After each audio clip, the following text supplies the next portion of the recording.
You can feed your hives with an in-frame feeder, in-hive feeder. This holds a gallon of syrup, and it just replaces frame inside the hive, so there's no robbing.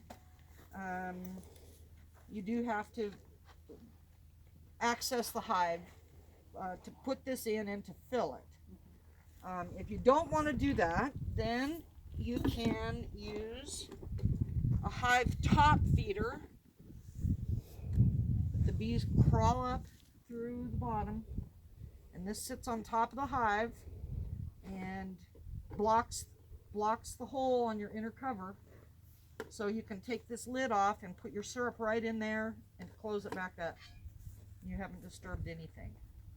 So just a couple of choices.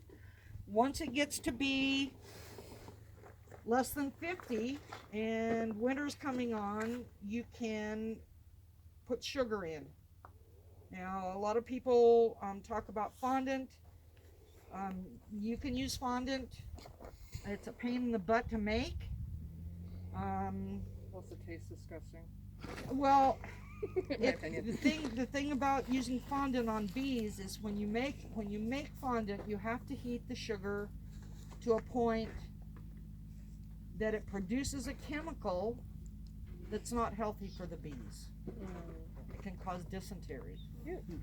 So, and the whole thing is a process to make. So what I use, what works for me, is sugar cake. And this is one that was on a hive, and they didn't want. They had enough food. They never asked for it.